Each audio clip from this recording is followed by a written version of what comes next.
Ajma'in amma ba'du. Terima kasih Al-Fadil, saudara pengacara majlis yang saya muliakan, Tuan Haji Muhammad Sa'ad bin Matari selaku pengerusi eksekutif Masjid Al-Istiqamah. Seterusnya para lembaga pentadbir, warga kerja dan sukarelawan masjid, tuan-tuan guru, para alim ulama, para habaib, muslimin muslimat yang dirahmati Allah sekalian. Alhamdulillah, dengan izin dan ketentuannya dapat kita dipertemukan pada malam ini dalam rangka ceramah agama membincangkan satu tajuk seperti yang telah dimaklumkan, iaitu golongan yang dijanjikan Kausar. Muslimin muslimat yang dirahmati Allah, apa yang dimaksudkan sebagai Kausar? Kausar ini dari bahasa Arab diambil perkataan kasir. Kasir itu maknanya banyak. Kausar daripada kalimat fau'al, iaitu kausar itu, kalau fau'al itu maknanya hyperbola ataupun mubalaghah, menggambarkan banyak yang terlalu banyak. Maka kausar ini dia adalah suatu maksud yang membawa kepada incredible lots of amount, lots and lots and lots and lots of amount. Dia terlampau banyak. Itu dia panggil Kausar. Macam tuan-tuan di Singapura ini kenal dengan air kathira. Itu kalau bulan puasa ramai orang minum air kathira. Itu ambil daripada kataan kasir ataupun berubah menjadi Kausar. Maka pada malam ini kita nak membincangkan tentang sebuah tempat yang dijanjikan Allah bernama Kausar, yang mana benda ini terletak nanti di hari akhirat. Siapakah golongan yang dijanjikan untuk mendapat Kausar ini? Yang ini kita akan sama-sama bincangkan. Secara asasnya dalam Quran kita sering mendengar satu ayat.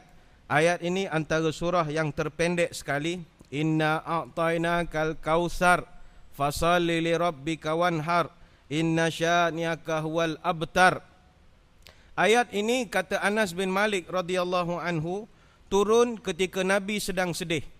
Nabi ketika itu baru saja kehilangan anaknya, puteranya, iaitu Ibrahim alaihissalam, yang kecil lagi telah meninggal dunia. Dek kerana terlalu sedih, Nabi agak murung sedikit. Satu hari ketika Nabi sedang berehat-rehat, Anas bin Malik mengatakan Nabi sedang hampir terlelap. Tiba-tiba Nabi tidur, di sekelilingnya para sahabat tengok saja Nabi. Sedang Nabi terlelap seketika, kemudian Nabi pun sedang dia tertidur itu dia senyum. Dia senyum sahaja. Maka para sahabat heran, kenapa Nabi senyum? Lalu bila Nabi bangun, sahabat bertanya, "Ya Rasulullah, tadi kami nampak Tuan tidur, kemudian Tuan senyum masa tidur. Apa halnya?" Maka kata Nabi, "Sebentar tadi Allah sampaikan wahyu kepadaku, inna a'tainakal kausar. Sesungguhnya Allah telah kurniakan kepada kamu kebaikan yang sangat banyak." Maka di sinilah disebutkan sebagai Nabi diperuntukkan sebuah telaga Kausar semasa di padang mahsyar nanti. Muslimin muslimat yang dirahmati Allah, setiap Nabi memang memiliki perigi ataupun telaga. Inna likulli nabiyyin haudun wa innahum yatabahawna ayyuhum aksaru waridatan wa inni arju an akuna aksaruhum waridatan. Hadis riwayat Tirmizi, Nabi mengatakan, sesungguhnya setiap Nabi memiliki telaga dan sesama Nabi ini saling membanggakan siapakah yang paling banyak telaganya dikunjungi oleh orang. Dan aku berdoa, biarlah telagaku ini nanti yang paling ramai sekali orang datang kepadanya. Maka sebab itu dalam selawat musim-musim maulid ini kita sering membaca marra'a wajhaka yas'ad ya karimal walidaini hauduka safil mubarrad wirduna yauman nusyuri. Apa artinya? Berbahagialah orang memandang wajahmu, wahai penghulu keturunan yang mulia. Kolam airmu sejuk jernih, kunjungan kami di akhirat. Ini doa yang kita sering bacakan, iaitu kita minta supaya Allah Ta'ala membenarkan kita masuk ke dalam telaga Al-Kausar ini. Soalnya pada malam ini kita nak bincang, ada di kalangan orang Islam yang tidak percaya akan Telaga Kausar. Maka saya ingin perbetulkan malam ini, kepercayaan kepada wujudnya Telaga Kausar adalah kepercayaan yang sah dan benar. Bagi kita ahli sunnah wal jamaah, kewujudan Telaga Kausar ini tidak perlu dipertikaikan. Kerana hadis-hadis yang menceritakan Telaga Kausar, sama ada secara lafaz ataupun secara makna, adalah hadis-hadis yang mutawatir. Mutawatir bererti para sahabat yang meriwayatkan hadis ini bukan satu atau dua orang, berpuluh-puluh. Dalam kitab Buhuruz Zakhirah fil Ulumil Akhirah oleh Imam As-Safarini, dia mengatakan hadis-hadis tentang kisah Telaga Kausar ini 50 sahabat riwayatkan hadis ini. Artinya ia adalah satu hadis yang sangat sahih, bertaraf mutawatir. Sebab ada orang Islam hari ini yang menolak Telaga Kausar. Sebagai contoh, kelompok Mu'tazilah, mereka tolak. Mereka tak percaya ada Telaga Kausar. Jadi kalau ada kawan-kawan kita yang Islam, yang bila kita cerita pasal Telaga Kausar, dia kata ini sembang sajalah, temberang, mana ada Telaga Kausar. Itu artinya dia ni orang Mu'tazilah. Kalau tidak Mu'tazilah pun, dia orang Khawarij. Khawarij tolak, dia tak percaya wujud Telaga Kausar. Begitu juga kelompok Syiah Rafidah, mereka juga tolak Telaga Kausar. Ada sektor-sektor dalam Syiah terima Telaga Kausar, tetapi kata mereka Telaga Kausar ini wujud hanya untuk orang yang special sahaja. Sahabat-sahabat Nabi pun tak layak nak minum. Jadi bagi kita ahli sunnah wal jamaah, semua orang layak minum, kecuali ada beberapa yang akan saya terangkan nanti. Muslimin muslimat yang dirahmati Allah, kenapa pentingnya kita bercita-cita mendapatkan Telaga Kausar ini? Pertama, kerana kita di padang mahsyar, kita berada dalam keadaan yang letih dan sangat dahaga. Bila kita haus dan dahaga, kita perlukan sesuatu untuk diminum. Bayangkan suasana di padang mahsyar. Ada satu hadis, Nabi pernah bercerita kepada Aisyah radhiyallahu anha. Nabi menceritakan, wahai Aisyah, nanti di padang mahsyar setiap orang menghadap Allah Ta'ala puluhan ribu tahun, tidak berpakaian, mereka bertelanjang. Bila Nabi cerita begitu, Aisyah tersenyum. Aisyah senyum, lalu Aisyah tanya, ya Rasulullah, malunya kalau kita bertelanjang, nanti saya nampak orang punya, orang nampak saya punya, malulah saya ya Rasul.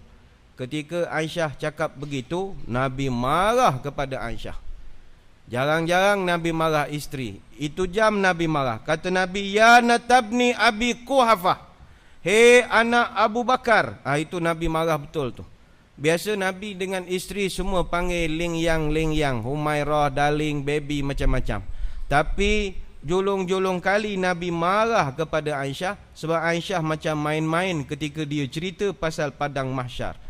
Kata Nabi, ya natabni Abi Quhafah, syughilan nas yaumal izin anin nazar wa syakhisu bi absarihim ila sama mauqufina 40 sanah la yakuluna wa la yashrabun.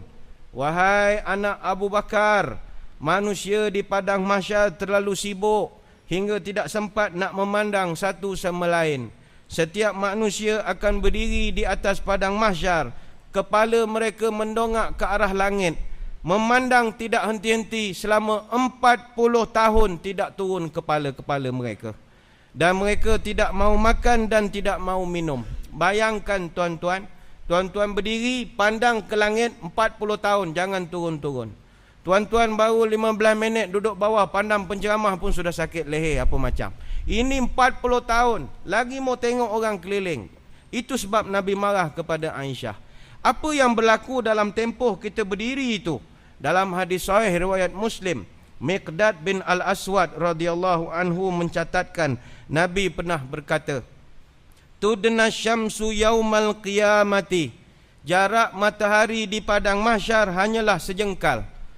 Sejengkal matahari, Masya Allah. Tuan-tuan, sekarang ini kita adalah petang hujan, kadang panas, kadang hujan. Nanti bulan Mac, bulan April masuk musim panas, berapa kepanasan kita? Luar biasa.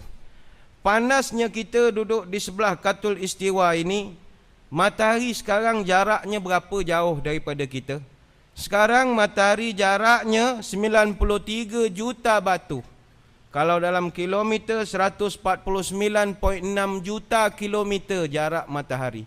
Tapi kita panas apa macam? Aircon di rumah sampai dapur kita pasang. Sebab panas. Panas tak tahan kalau musim panas. Musim tengkujuh okey. Kalau musim panas, panas luar biasa. Tuan-tuan yang biasa ke Makkah Mukarramah, biasa ke Madinah, musim-musim panas, bulan 8, bulan 9, apa macam? Waktu subuh, kadang darjah Celsiusnya boleh sampai 37 darjah Celsius. Waktu subuh. Kalau zuhur, kadang-kadang boleh mencecah 44-45 darjah Celsius. Angin yang bertiup umpama angin dari oven yang besar. Tapi itu jarak matahari dengan kita 93 juta batu. Bayangkan di padang mahsyar, matahari hanya sejengkal dari kepala. Lalu kata Miqdad, Nabi berkata, fayakunun nas ala qadri a'malihim fil araq. Manusia ini dek kerana matahari itu terlampau dekat, maka peluh mereka akan mencurah-curah dan kadar peluh itu mengikut perbuatan masing-masing. Faminhum may yakunu ila ka'baihi. Ada orang peluhnya itu sampai ke buku lalinya, mata kakinya. Wa minhum ila rukbatai. Ada orang peluhnya sampai lutut. Wa minhum man ila haqwai. Ada orang peluhnya sampai pinggang. Wa minhum may yuljimul araq iljaman qala wa asyara Rasulullah biyadi ila fihi. Ada orang dia punya peluh sampai ke mulut dia, tercungap-cungap dia dek kerana peluh itu nak masuk ke dalam mulutnya kembali. Hadis sahih riwayat Muslim. Begitu seksa kita duduk di padang mahsyar. Tuan-tuan, padang mahsyar bukan macam padang bola sepak. Padang mahsyar bukan macam padang jom heboh. Ni bukan. Padang mahsyar itu azab. Lantai besi, langitnya tembaga. Matahari sejengkal, pakaian tidak ada. Bayangkanlah. Itu sebab dalam kitab Tanbihul Ghafilin mencatatkan, begitu terseksanya manusia di padang mahsyar, hingga sanggup yang mengangkat tangan berdoa, ya Rabbi irhamna walau ilan nar. Tuhan, janganlah seksa kami di padang mahsyar, campak kami dalam neraka lagi baguslah daripada duduk di sini. Bayangkanlah tuan-tuan, apa seronok ke padang mahsyar? Tak seronok. Padang mahsyar shopping tak boleh, orang jual apa pun tak ada. Tak ada apa-apa, semua azab semata-mata. Kecuali orang yang banyak beramal soleh. Kita biasa dengar para asatizah bercerita 7 golongan dinaungi di padang mahsyar. Orang muda yang suka pergi masjid, macam-macam golongan. Orang yang buat korban. Nah, korban tu nanti akan datang di padang mahsyar jadi dia punya taksi. Orang jalan kaki dia naik taksi. Tapi taksi korban dia lah. Sebab itu kalau dia korban kambing, dia naik kambing. Lambat sikit lah jalannya. Kalau dia korban lembu, lembu lagi bagus lagi. Itu sebab next punya korban, tuan-tuan, korban unta pula. Unta laju sikit. Ramai-ramai boleh naik unta. Itu sebab mesti mau buat korban. Bayangkan kita duduk di padang mahsyar, sesi perbicaraannya kata ulama memakan tempoh 50 tahun akhirat. Saya ulang, 50 tahun akhirat. 50 tahun akhirat, jangan kira hari kita. Sehari di akhirat, 1000 tahun dunia. Jadi kita duduk di sana beribu-ribu tahun kiraan dunia. Jadi dalam tempoh yang begitu panjang, sudah pasti sebagai manusia kita berasa letih, lapar dan dahaga. Di mana nak dapatkan air? Di mana nak mendapatkan makanan dan minuman? Sudah pastilah di sini terletaknya kepentingan Telaga Kausar. Telaga Kausar. Umpamalah Telaga Zamzam di Mekah, begitulah di padang mahsyar kita memerlukan perigi untuk diminum air ini. Muslimin muslimat yang dirahmati Allah, bagaimanakah rupa bentuk fizikal Telaga Kausar ini? Para ulama yang berusaha mencari hadis-hadis berkenaan tentang rupa bentuk Telaga Kausar menyatakan, pertama dari segi bentuk dan keluasan Telaga Kausar.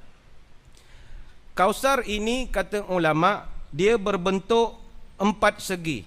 Dipanggil rectangle atau murabba. 4 segi tepat. Panjangnya dan sisi-sisinya itu sama panjang. Dalam sebuah hadis riwayat Muslim, Nabi menceritakan, haudi masiratu syahri wa zawayahu sawaun. Perigiku, kata Nabi, panjangnya jarak perjalanan 1 bulan. Tepi-tepinya juga adalah sejarak dengan itu. Ulama membahaskan hadis Muslim. Apa erti telaga Nabi jaraknya perjalanan 1 bulan? Perjalanan yang dimaksudkan adalah perjalanan menaiki unta. Baik, orang buat kajian. Normally seekor unta kalau dia berjalan 1 jam boleh sampai 5 kilometer. Normal punya unta sehat 1 jam dia boleh pergi 5 kilometer. Dan menjadi satu kebiasaan seekor unta, dia sehari dia boleh jalan non-stop 10 jam. Maknanya satu hari unta boleh jalan 50 kilometer. Kiraan mudah, dalam sebulan 30 darab dengan 50 kilometer, jarak perjalanan sebulan seekor unta boleh sampai 1,500 kilometer. Jadi panjang telaga Nabi SAW 1,500 kilometer. Dan lebarnya pun 1,500 kilometer juga. Mungkin tuan-tuan di sini tak berapa faham panjang manalah 1,500 kilometer. Tuan-tuan kalau drive kereta daripada Tampines ni sampai ke Phuket di Thailand, jarak baru 1,321 kilometer. Sampai Phuket, bukan sampai Perlis, Phuket. Baru 1,300. Dari sini sampai Bangkok 1,800 lebih kilometer. Mana tuan-tuan driving non-stop 15 jam 4 minit, itu belum lagi seluas Telaga Kausar. Punyalah besarnya Telaga Kausar Nabi ini. Tapi sebesar-besar telaga itu, ada orang yang tidak dapat dekat pun kepada telaga ini. Sayang sungguh, nanti saya akan ceritakan. Dalam riwayat yang lain, Nabi menyatakan panjangnya Telaga Kausar baginda ini umpama panjangnya dari Makkah ke Baitul Maqdis. Hari ini dibuat juga kajian berapa panjang atau berapa jauhkah Mekah ke Baitul Maqdis. Jaraknya kurang lebih 1,500 km juga, kurang lebih. Inna lil haudan tuluhu ma bainal Ka'bah ila Baitul Maqdis abyadu minal labani aniyatuhu adadul nujumi wa inni la aksarul anbiya taba'an yaumal qiyamah. Sesungguhnya panjang telagaku adalah dari seolah-olah daripada Mekah ke Baitul Maqdis. Airnya lebih putih dari susu, berjananya sebanyak bintang di langit, dan sesungguhnya aku adalah Nabi yang paling ramai pengikut di hari kiamat, kata Nabi. Itu riwayat yang kedua. Ada lagi riwayat yang lain mengatakan panjangnya telaga Nabi ini, inna qadri haudi kama baina ailata wa sana'a minal yaman wa inna fihi minal abari ka'adadin nujumis sama. Hadis riwayat Bukhari Muslim. Sesungguhnya ukuran panjang dan lebarnya telagaku adalah sebagaimana jarak dari Ailah di Palestin sampailah ke Sana'a di Yaman hari ini. Padanya terdapat bekas-bekas minum sebanyak bilangan bintang di langit. Hadis sahih riwayat Bukhari dan Muslim. Ini pendapat lagi. Ada lagi pendapat yang dikutip daripada hadis-hadis Nabi. Jarak telaga Nabi ini luasnya sejauh Palestin sampai Yaman. Ada yang daripada Palestin sampai beratus ribu batu lah dia punya kedudukannya. Maka kesimpulannya tuan-tuan sekalian, telaga Nabi ini memang besar. Jangan kita bayangkan Telaga Kausar ini umpama telaga yang kita biasa jumpa di mana-mana kampung. Itu bukan. Telaga Nabi ini telaga besar, macam lautan luasnya. Macam begitu, namanya pun Kausar kan? Lots lagi. Banyak lagi. Dia tidak sekadar lot saja. Dia lagi banyak. Baik, itu yang pertama. Yang kedua, Nabi ada menceritakan di telaganya ini, di periginya akan ada bekas-bekas minuman. Ini biasa kalau kita pergi ke Makkah, kalau dalam Masjidil Haram, bahkan dalam Masjid Nabawi, banyak tong-tong air Zam-Zam. Bila disediakan tong, dia akan sediakan kap ataupun cawan plastik itu. Jadi umpamanya telaga Nabi ini ada berapa banyak cawan-cawan plastik untuk orang minum. Itu ada dikutip oleh para ulama yang buat kajian. Antaranya sebuah hadis riwayat Bukhari dan Muslim. Nabi menyatakan ma'uhu abyadu minal labani wa rihuhu atyabu minal miski wa kizanuhu kanujumis sama man syariba minha fala yazma'u abadan. Kata Nabi, air telagaku itu lebih putih dari susu, harumannya lebih harum dari bau kasturi, bekasnya atau cawannya bagaikan bintang-bintang di langit. Barang siapa minum air dari telagaku, nescaya dia tidak akan dahaga selama-lamanya. Ulama bahaskan hadis ini, apa erti cawan-cawan di perigi Nabi seumpama bintang di langit. Pendapat pertama kata, cawan-cawan Nabi ini cawan yang berkualiti. Bekas-bekas untuk minum daripada bekas Nabi ini berkualiti. Kualitinya tinggi seindah bintang-bintang di langit. Memang kalau dah namanya hak milik Nabi, biasanya benda-benda itu akan cantik. Ada juga ulama mengatakan yang dikatakan sebagai cawan-cawan untuk minum dari air itu bagaikan bintang di langit adalah jumlah cawan yang akan digunakan. Ada ulama kaji, bila Nabi sebut cawan ini umpama bintang di langit, berapa banyak cawan itu? Ada yang rajin membuat kajian, tuan-tuan. Ada kajian menyatakan bila dikatakan cawan-cawan minum air perigi itu sebanyak bintang di langit, ialah sama dengan jumlah bintang di langit pada hari ini. Soalan, berapa jumlah bintang di langit pada hari ini? Ada satu kajian yang dibuat oleh seorang astronomis daripada Universiti Yale, namanya Dr. Peter Van Dokkum. Dia buat kajian jumlah bintang-bintang di langit. Katanya bintang di langit jumlahnya ada 100 sextillion. Bukan million, bukan billion, sextillion. Orang tanya, apa benda sextillion? Sextillion ni begini. Dia sebut tadi 100 sextillion. Maknanya 100,000,000,000,000 itu ada 21 kali kosong. 100 kosong sifirnya itu ada 21 kali sifir. 100 sifir 21 kali darab 3 pula. Itulah jumlah bintang-bintang di langit. Ini ada satu mau hantam bumi pula 2-3 hari ni, tak tahulah. Malam ni kalau kena hantam, alhamdulillah tengah dengar ceramah, tak apa, mudah-mudahan okeylah semua ya. Jangan tengah buat benda lain. Itu bunyilah banyaknya cawan yang digunakan untuk minum telaga Nabi SAW. Bagaimanakah pula yang dikatakan sifat air telaga tersebut? Para ulama yang membuat kajian hadis mengatakan sifat telaga Nabi ini, pertama, airnya itu lebih putih daripada susu. Susu yang kita biasa minum untuk sarapan misalnya, maka itu lebih putih daripada susu itu lagi. Dan aromanya ataupun baunya lebih harum dibandingkan dengan bau kasturi atau misk. Lebih harum dari kasturi. Dan dia punya rasa, dalam hadis sahih riwayat Imam Ahmad, rasanya sangat sejuk dan menyegarkan. Hadis Nabi mengatakan, abradu minal salji wa ahla minal asali. Hadis riwayat Imam Ahmad. Air telagaku itu lebih dingin dari ais dan lebih manis dari madu. Mana kalau tuan-tuan di sini selalu minum es teler, itu nanti perigi Nabi lebih sejuk dari es teler lagi.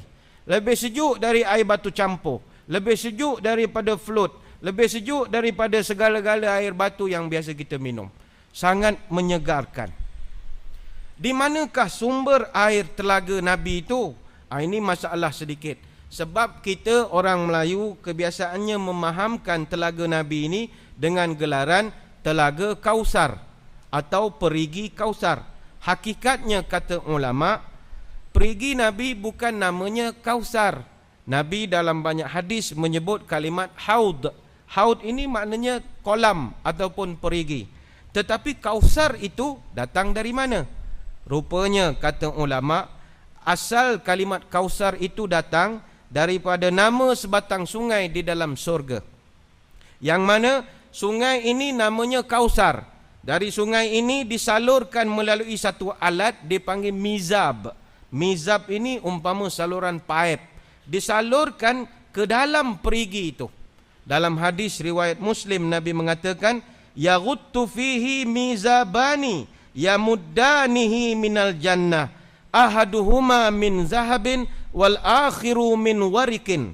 Kata Nabi ketika ditanya tentang sifat air dalam telaga itu, kata Nabi, airnya mengalir dengan deras ke dalamnya melalui dua pancuran dari syurga. Salah satu paip dibuat dari emas, yang kedua dibuat dari perak. Maka ada dua paip saluran dari sungai Kausar masuk ke dalam perigi Nabi. Lalu disebabkan sumber air itu daripada sungai Kausar, digelarkan oleh kita sampai sekarang Telaga Kausar. Telaga Kausar. Muslimin muslimat yang dirahmati Allah. Namun sayang, seperti yang saya sebutkan tadi, walaupun telaga ini begitu luas, jaraknya lebih luas daripada Tampines sampai ke Phuket sana, tetapi sayang, seluas-luas kolam Nabi itu, sayang ada umatnya yang dihalau daripada mendekati tempat itu. Seluas kolam ini, dia tak boleh dekat pun, dihalau oleh para malaikat. Siapakah golongan-golongan yang malang itu? Dalam satu hadis, Nabi pernah bercerita, hadis yang agak panjang. Katanya, anna Rasulullah kharaja ilal maqburati faqala. Satu hari Nabi pergi ke kawasan perkuburan Baqi', lalu Nabi telah berdoa dan memberi salam. Assalamualaikum dara qaumin mu'minina wa inni insyaallah bikum lahikun. Nabi mengucapkan salam, Assalamualaikum wahai penghuni kubur ini, kami insyaallah akan bersama dengan kamu tak berapa lama lagi. Kemudian Nabi pun menyatakan, wadidtu anni qad ra'aitu ikhwanana. Kata Nabi, aku nak sangat bertemu dengan saudara-saudaraku. Faqalu, kata sahabat, ya Rasulullah, alasna bi ikhwanika? Sahabat jealous, mereka tanya, ya Rasul, bila tuan ada saudara pula? Apa kami ini bukan saudara ke? Sahabat tanya. Nabi menjawab, bal antum ashabi wa ikhwanuna allazi lam ya'tu ba'du wa ana faratuhum ala haudi. Kata Nabi, kamu bukan saudaraku, kamu adalah sahabatku. Saudaraku ini akan datang selepas aku tidak ada nanti, dan aku akan menanti mereka di kolam Kausar atau di telaga Kausar. Faqalu ya Rasulullah, kaifa ta'rifu man ya'ti ba'daka min ummatika? Ya Rasul, kamu kenal kami, Abu Bakar, Umar, Osman, Ali, macam-macam, tapi umat kamu, kamu tak kenal. Nanti macam mana kamu nak kenal umat kamu di padang mahsyar? Mereka pakai uniform ke? Ada name tag ke? Ada apa ke? Macam mana kamu nak kenal ya Rasul? Ini soalan orang jealous kepada sahabat. Qala ara'aita law kana li rajulin khailun ghurrun muhajjilatun fi khailin duhmin buhmin ala ya'rifu khailahu? Qalu bala ya Rasulullah. Nabi pun tersenyum, lalu Nabi pun mengatakan kepada para sahabat, sesungguhnya umat aku akan datang pada hari kiamat dengan wajah putih bersinar dek kerana wuduk mereka. Jadi aku boleh kenal dengan mereka disebabkan kesan wuduk pada wajah mereka. Maka jangan sampai ada yang tersesat daripada telagaku sebagaimana unta yang tersesat daripada telagaku. Jadi yang pertama, kalau tuan-tuan berhajat, nak suruh Nabi kenal tuan-tuan, air wuduk jangan ditinggalkan. Itu sebab berulang kali saya sebut di mana-mana, 7 sunnah Nabi yang terbesar, yang tidak berat untuk kita lakukan. Salah satu ialah menjaga wuduk tiap waktu. Setiap waktu. Artinya kalau mampu ditahan, ditahan. Kalau perlu dilepaskan hajat dan sebagainya, silakan. Jangan ditahan-tahan dek kerana wuduk, nanti mudarat untuk tubuh badan. Ya, ada hajat, silakan. Nanti ambil lagi. Kita bukan zaman dulu kena ambil air wuduk di sungai. Buka pipe saja sudah tak jadi masalah. Jadi batal, ambil lagi. Batal, ambil lagi. Siapa yang jaga wuduk, mukanya nanti akan ada tompok putih di hari akhirat. Nabi boleh cam kita ni umat dia, dia tengok kita punya muka. Dia nampak macam putih orang kena sopak. Ini umat aku, mari sini, kita pun datang. Tapi ada orang dia punya muka tak ada dia punya wajah tak ada putih. Jadi Nabi tak kenal. Ini barangkali umat Nabi Musa agaknya. Oh, ni umat Nabi Harun aku tak kenal lah. Umat aku mesti kenal, kata Nabi. Kemudian Nabi menyambung, qala fa innahum ya'tuna yaumal qiyamati ghuran muhajjilina minal wudu wa ana faratuhum 'alal haudi fala yuzada rijalun an haudi kama yuzadul ba'iru dalu unadihim ala halumma ala halumma ala halumma. Nabi kata aku akan panggil dia, mari datang sini air banyak. Nabi akan promote dia punya perigi. Dia panggil kita, mari macam orang lelong, raja lelong. Mari. Kemudian kata Nabi, innahum qad baddilu ba'daka fa aqulu fasuqan. Tiba-tiba kata Nabi, security yang jaga kolam ini dia blok beberapa orang. Orang ni layak masuk tapi blok, macam tiket tak ada lah. Dia layak masuk tapi tak boleh, kena tahan security. Nabi pun tanya, apa kau blok aku punya umat?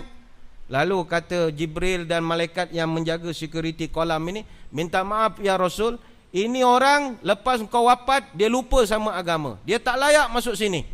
Kata Nabi, pasukan. Okey, bla bla bla, jangan datang sini. Bla bla bla, lu jangan datang sini. Jadi tuan-tuan, apa pelajaran daripada hadis yang panjang ini? Pelajarannya ialah nombor 1, kekalkanlah dalam wudu. Dan kalau nak dapat sungguh-sungguh telaga Kausar ini, kita perlu ikut panduan yang diberikan oleh banyak hadis-hadis Nabi. Satunya, ada satu hadis Nabi mengatakan, la yaridanna alayya aqwamun a'rifuhum wa ya'rifuni summa yuhalu baini wa bainahum fa aqulu innahum minni fayuqal innaka la tadri ma ahdatsu ba'daka fa aqulu suhqan lima ghayyara ba'di. Ni yang kata tadi saya dah sebutkan. Hadis riwayat Bukhari Muslim dengan jelas menyatakan akan ada orang datang ke kolamku ini, aku kenal dia, dia kenal aku, tetapi malaikat tak kasih masuk, security tak kasih masuk. Apa sebab? Mereka ini telah meninggalkan apa yang aku ajarkan kepada mereka selama ini, lalu aku akan kata kepada mereka, pasukan. Okey, bla bla. Kau orang semua tak boleh masuk. Sebab malaikat jelaskan ini orang tak layak. Maka nombor 1 kata ulama, siapa nak jadi golongan yang layak masuk Al-Kausar, nombor 1 sekali, tolong jangan beramal dengan apa-apa amalan tanpa ada dalil. Itu nombor 1. Sebab malaikat nanti akan halang orang yang atas dunia dia buat sesuatu yang bukan Nabi suruh. Ini kena hati-hati. Dalam bahasa yang mudah, setiap amalan yang kita buat mesti ittiba' Rasul, mesti ikut cara Nabi. Tak boleh buat apa pun amalan yang bukan Nabi ajar. Itu tak boleh. Siapa yang buat amalan yang bukan Nabi ajar, lalu dia tertolak daripada masuk telaga Kausar. Apa contoh? Katakanlah tuan-tuan semayang Zuhur. Nabi ajar Zuhur 4 rakaat. Tuan-tuan hantam 16 rakaat semayang Zuhur. Dah berpuluh tahun tuan-tuan amalkan semayang Zuhur 16 rakaat. Yang ini bla bla bla. Nabi tak bagi masuk. Walaupun dia punya solat rakaat lebih banyak daripada orang lain. Sebab tidak ikut Nabi.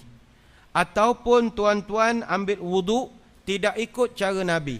Nabi suruh ambil wudu taruh di muka dulu. Kita tidak, ambil wudu kaki dulu. Lepas kaki dulu ambil tangan, tangan ambil telinga, telinga ambil pinggang, pinggang ambil muka. Apa benda punya wudu? Wudu macam ini tidak ikut cara Nabi. Bla bla bla bla bla. Pasukan. Ini orang tak dengar cakap aku. Nabi tak kasih masuk. Apa lagi? Kita buat sesuatu ibadat tidak buat ikut waktu yang Nabi bagi tahu. Contoh, sepatutnya ibadat korban kita lakukan sebelum daripada keluarkan zakat fitrah, selepas daripada solat Idul Fitri. Zakat fitrah dibayar sebelum daripada solat Idul Fitri, tapi kita hantam bayar zakat selepas daripada solat. Maka walaupun kita bayar zakat, zakat itu tertolak. Ataupun tuan-tuan semayang zuhur dalam waktu asar, bukan ketika musafir, itu pun ditolak.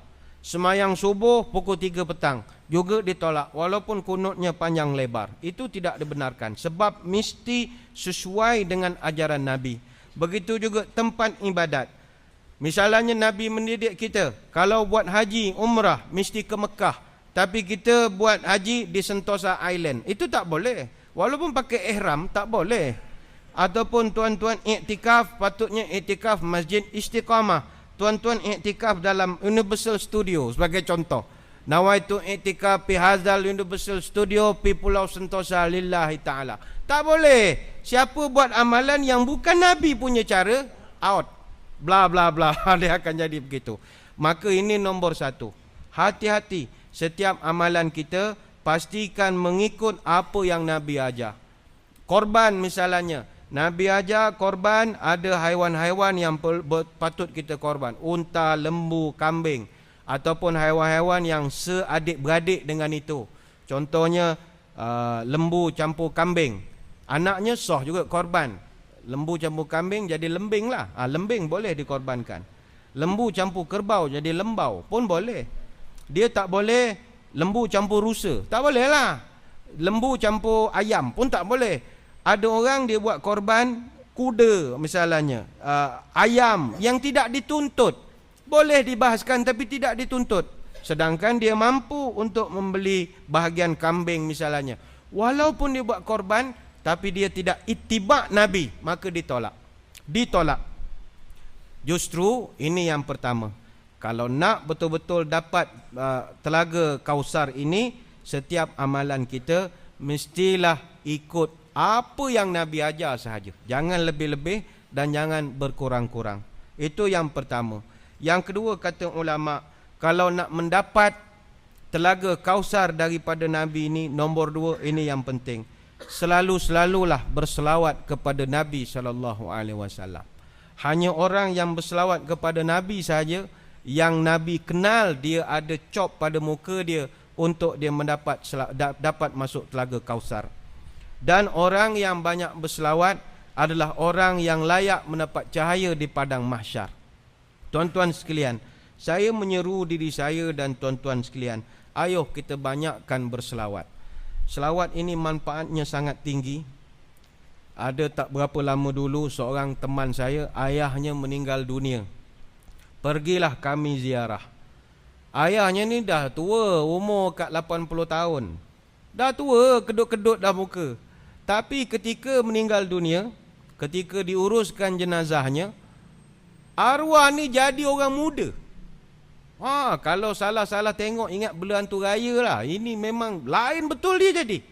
Dia jadi muda, hidung dia jadi mancung, muka dia jadi tegang, cantik, berseri-seri. Senyum terukir di bibir, macam tak sabar-sabar nak masuk kubur lah. Kan biasa jenazah berkerut-kerut muka kan, tak nak masuk kubur, takut. Ini macam cepatlah sikit. Soalnya begitu. Kapas penuh dalam hidung, tapi dia senyum je, muka dia macam orang muda. Tanya kepada mak teman saya ni, apa rahsia arwah ni pakcik ni dapat macam ni matinya? Kata dia ni memang amal selawat lah. Sehari dia selawat sampai 1000 kali.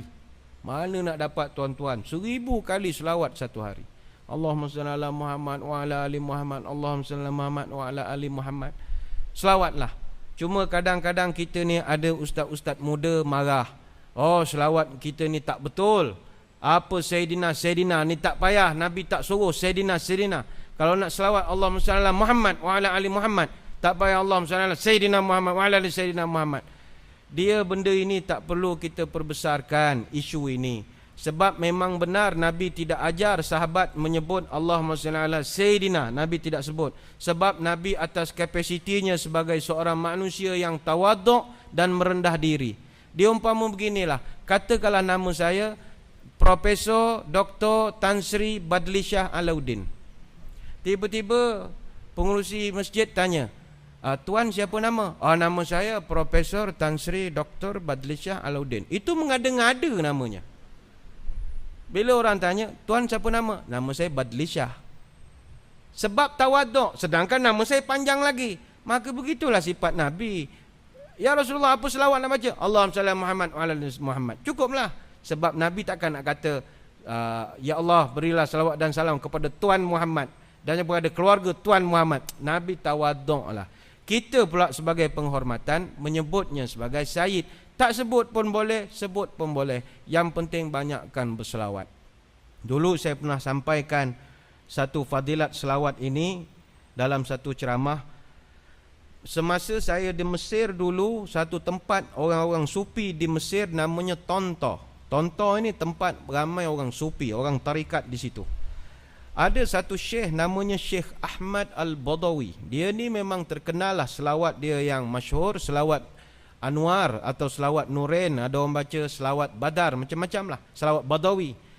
Dia ni seumur orang kenal dia, dia tak pernah tampil dan tonjolkan wajah dia. Dia selalu tutup dengan serban. Macam orang Palestin mujahidin tu, nampak mata saja. Jadi orang tertanya-tanya, apa rupa Syekh Ahmad Badawi ni? Satu hari orang sentap dia punya serban, nak tengok wajah dia. Bila orang ramai tengok wajah dia, sebahagian daripada jemaah pengsan. Apa sebab tuan-tuan? Wajahnya mengeluarkan cahaya yang luar biasa. Lalu ditanya oleh orang, Tuan Guru, macam mana Tuan Guru ni wajah boleh bercahaya, bersinar-sinar? Apa rahsia? Pakai SK2, Rania Gold, PN Lovely, All Up Yulan? Oh, katanya tidak, saya amal selawat saja. Selawat.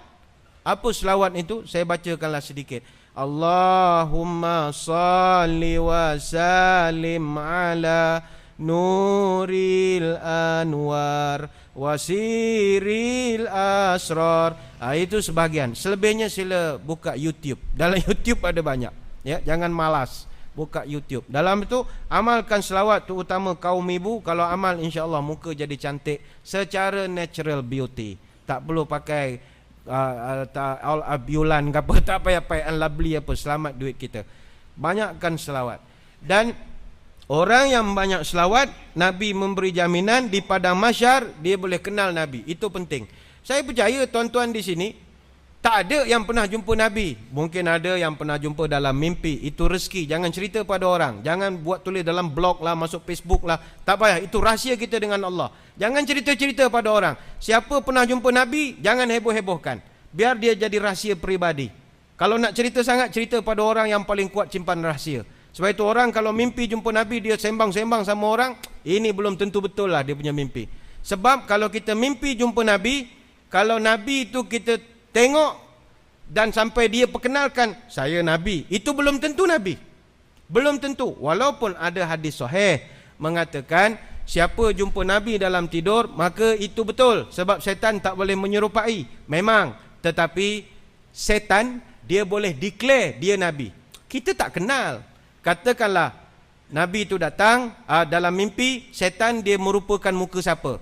Katalah dia bawa muka siapa? Muka Aaron Aziz contohnya. Dia buat muka Aaron Aziz. Kita pun nampak. Rasa kenal lah. Kita pun cakap kan. Dia pun pergi dekat kita. Saya Nabi Muhammad. Selawatlah pada saya. Dia boleh declare. Tapi rupa tak boleh.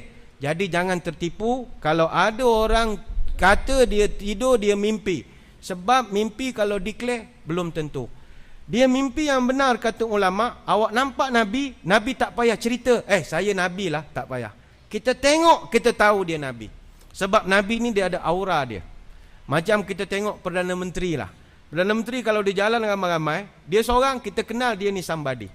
Sultan, kalau dia datang ramai-ramai, dia seorang, kita kenal dia, kita tahu dia somebody.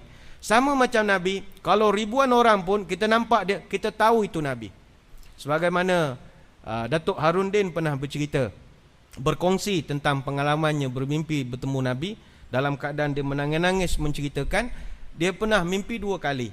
Satu kali tak dapat jumpa langsung, tapi dia tahu dalam kemah itu ada Nabi.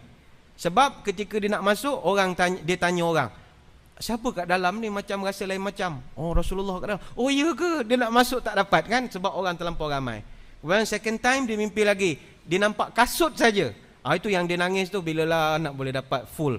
Barangkali dia dapat tengok full, dia tak cerita pada kita sajalah, ya.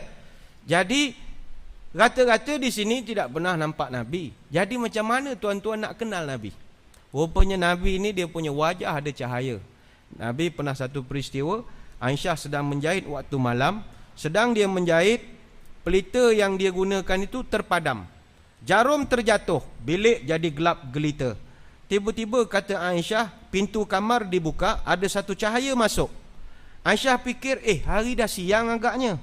Bila dia tengok bukannya hari siang, rupanya Nabi SAW masuk ke kamar, cahaya daripada tubuh badan baginda menerangi bilik itu. Cahaya daripada wajah Nabi yang mulia itu. Mungkin wajah Nabi tidaklah cahayanya macam lampu mentol kita, bukan. Tapi macam lampu handphone lah agaknya kan. Dia boleh menyuluh sedikit. Lalu Aisyah pun bertanya, ya Rasul, cerah sungguh muka Tuan. Nanti di padang mahsyar adakah Tuan macam ni juga? Kata Nabi, aku punya muka macam ni lah, ada cahaya. Umat aku boleh kenal. Kata Aisyah, agak-agak ada tak orang yang tidak kenal Tuan muka cahaya macam ni? Kata Nabi, ada. Ada umat aku nanti dia tak kenal wajah aku walaupun bercahaya. Siapakah yang malang itu ya Rasul? Kata Nabi, mereka yang bila disebutkan namaku, dia malas berselawat kepadaku. Allahumma salli ala Muhammad wa ala ali sayyidina Muhammad. Sebab itu tuan-tuan, yang kedua, kalau nak dapat telaga Kausar, amalkan selawat sebanyak mungkin. Sebanyak mungkin. Yang keempat, kata ulama, orang yang nak mendapatkan telaga Kausar, tidak boleh tidak, dia perlu melahirkan secara ikhlas perasaan cinta, kasih dan rindu kepada Nabi SAW. Hanya orang yang benar-benar rindu, kasih dan cinta kepada Nabi yang layak dapat telaga ini. Ramai hari ini orang, dia hanya sekadar cinta di bibir saja, tapi dari segi penampilan belum tentu. Kalau saya tanya secara random pada malam ini, siapa yang di dalam kenderaan keretanya ada kaset atau CD selawat pada Nabi SAW? Tak ramai. Tak ramai. Pop Yeye banyak, 2-3 CD ada. Kugiran, Singklap Pipe, apa semua kan. Jepriden, Mak Jaiz, semua ada lah. Deloitte, apa semua. Tapi selawat itu jarang orang simpan.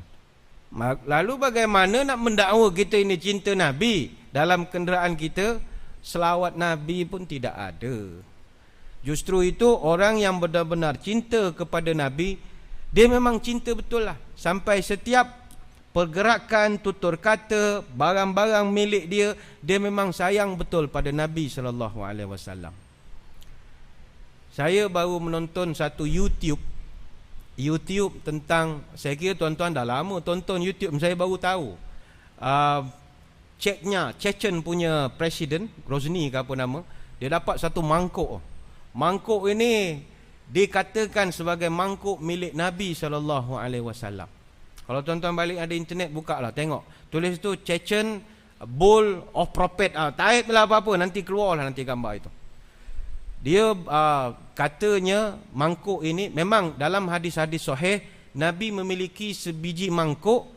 Mangkuk Nabi namanya Al-Gharra. Memang ada Al-Gharra. Tapi kita tak tahu adakah itu gharra atau tidak. Kita bersangka baik itu gharra. Sebab mangkuk Nabi ini diwariskan oleh Rasul kepada Sayyidina Ali. Ali kepada anak-anaknya, cucu cicitnya. Dek kerana ramai sangat orang nak, dia disembunyikan, dia bawa lari. Akhirnya mangkuk itu tinggal di London. Oh, London. Mangkuk Nabi duduk kat London, tuan-tuan. Adalah keturunan Syed Habib, dia pegang. Jadi atas pujukan apa semua, sumbangan dapat dipulangkan kepada Chechen, sebab mereka ini gigih memperjuangkan Islam. Kerana Chechen ini dulu Rusia komunis, tapi dia konsisten dengan Islam, jadi orang kagum dengan dia. Dan mereka penganut mazhab Hambali yang kuat. Hambali ni Salafi, tuan-tuan. Salafi ni pantang benda-benda asar-asar Nabi ni, dia tak suka. Tapi diorang ni lain sedikit. Jadi atas sifat itu, presiden mereka menerima mangkuk ini. Jadi kalau tuan-tuan tengok tu, saya fikir tuan-tuan pun akan sebab menangis. Mangkuk Nabi bawa naik private jet. Mangkuk Nabi, saya tak boleh bayang kalau Nabi hidup lagi lah, tuan-tuan. Mesti naik Air Force One agaknya. Ini private jet. Turun, yang sambut dia Rolls Royce convertible yang tak ada bumbung punya.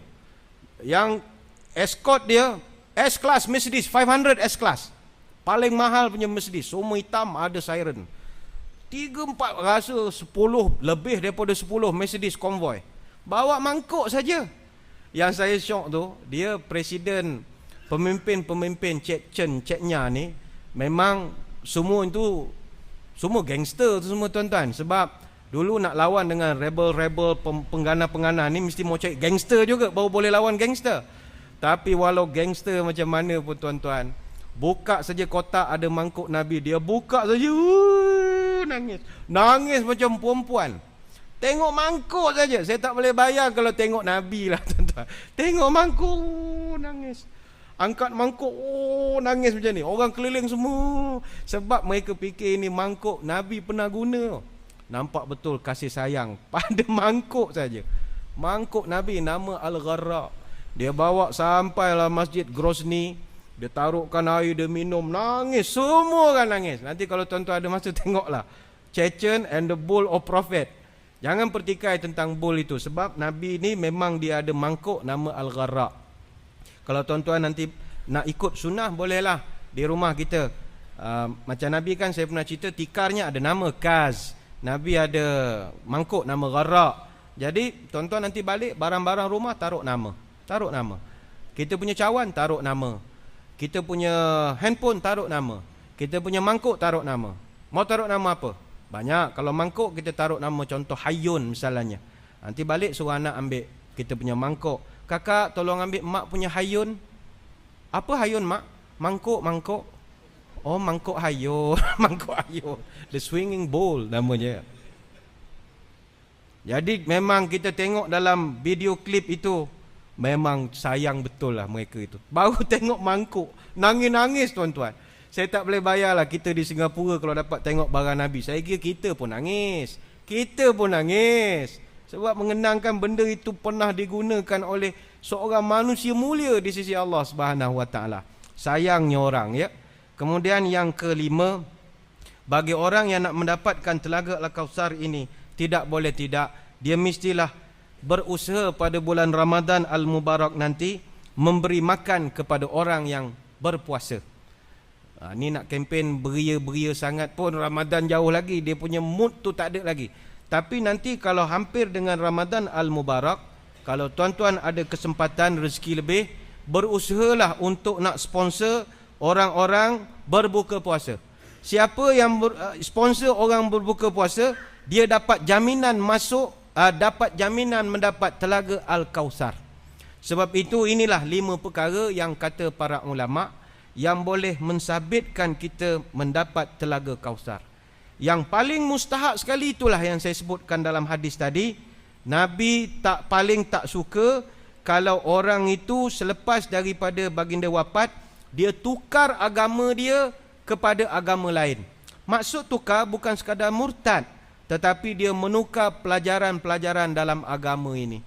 Sebab itu sering saya pesan di mana-mana, umat Islam, orang Melayu khususnya, kalau solat, minta tolong betul-betul cari asatizah, belajar betul-betul solat kita ini supaya dapat ittiba' cara Nabi betul. Kalau kita tengok orang kita solat semua dah macam-macam mazhab, kita dah jadi tak faham. Ada orang solat angkat takbir saja, ada 5-6 jenis takbiratul ihram. Ada orang macam ini, ada macam Ultraman pun ada, macam-macam pesen, tanduk kerbau pun ada, macam nak terjun bangunan pun ada. Macam-macam. Cuba bertanya, adakah kita betul-betul ittiba' Nabi SAW? Siapa yang tak ikut, ini yang Nabi tak kasih masuk. Ini kita khawatir. Kita dah perfect segala-galanya, sedekah bagus, ini bagus.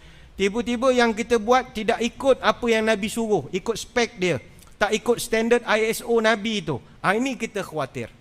Ceklah dari segi solat kita, takbiratul ihram.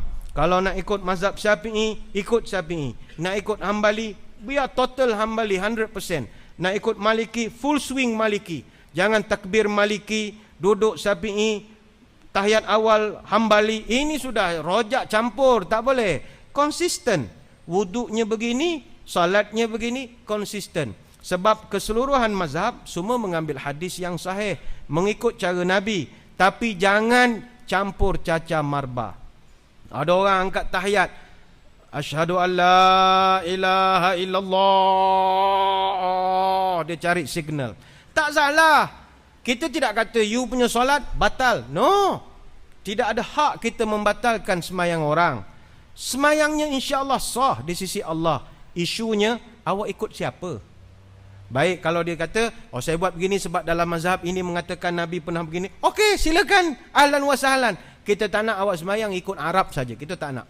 Kan ada orang balik Mekah, dia semayang macam-macam. La ilallah. Tanya haji, apa hal semayang goyang-goyang-goyang? Dia kata, aku duduk Mekah 30 hari, aku tengok Arab semua ini macam lah. Ini tak betul. Saya pesankan di mana-mana, dalam ibadat ikut Nabi. Jangan ikut Arab. Arab belum tentu ikut Nabi, belum tentu. Perlu belajar. Tuan-tuan yang pernah pergi negara Arab, kan lain. Orang Arab bukan semua orang alim, bukan.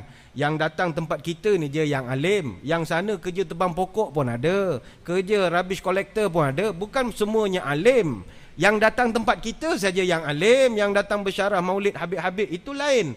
Yang di sana orang awam. Saya pernah jumpa solat, pakai ihram, handphone taruh sini. Allahu Akbar. Tren, handphone bunyi. Dia boleh angkat telefon. Salli. Taruh balik. Habis solat saya, Syekh, ente angkat telefon. Batal semayang. Dia kata tak ada batal. Saya cakap Arab, bukan cakap Melayu. Dia salli, dia kata. Kalau itu ilmu bawa Singapura, hancur Singapura. Semua orang cakap telefon masa semayang. Salli fardhu zuhri arba'. Tak boleh lah. Kita semayang, tak boleh. Arab dia simple, sebab sesuai dengan bangsa mereka yang ringkas. Jadi mazhab mereka lebih ringkas. Hambali simple. Kita Syafi'i ini agak tertib sedikit, sesuai dengan ciri-ciri orang timur. Arab dia simple. Jadi jangan bawa benda itu kalau sekadar follow. Mesti berdasarkan dalil, mesti berdasarkan betul-betul kita tahu apa yang kita amalkan. Kalau tidak, dikhawatiri ibadat kita ini tidak mengikut Nabi, tapi hanya menjadi adat semata-mata. Takbir, saya selalu bawa contoh. Orang kita kalau nak semayang, orang Arab pun takut, tuan-tuan. Dia punya takbir, ada dekat Malaysia ada satu suku kaum nama orang asli. Orang asli selalu komplain. Kalau kita tanya yang Muslim, kita tanyalah, awak Islam? Islam. Semayang? Tak semayang. Kenapa tak semayang? Susah lah semayang.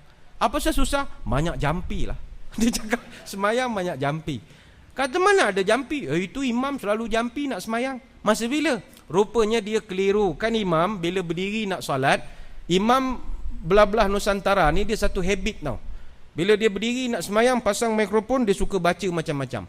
A'udzubillahi minasyaitonir bismillahirrahmanirrahim. A'udzubillahi minasyaitonir. Belum semayang lagi ni.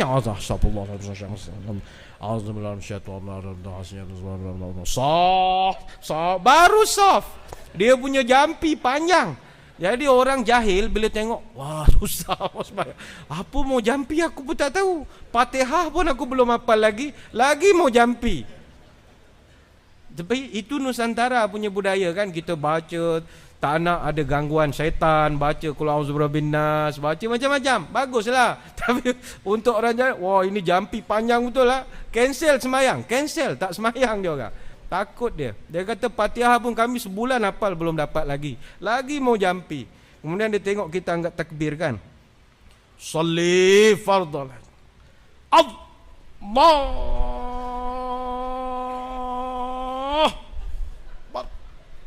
Astaghfirullahaladzim. Boleh repeat balik lah. Allah. Mana orang tak takut tengok orang Melayu semayang, tuan-tuan? Orang takut. Arab simple kan. Allahu Akbar. Dia simple sebab dia orang Arab. Kita complicated sebab kita nak terjemah kita punya tu susah lah. Saja aku semayang isyak 4 rakaat kerana Allah. Aisyah lupa sebut makmum lah semula. Saja aku semayang isyak 4 rakaat menjadi makmum. Alah, perut sampai dulu lah semula. Itu 7-8 kali tu. Kenapa jadi begitu?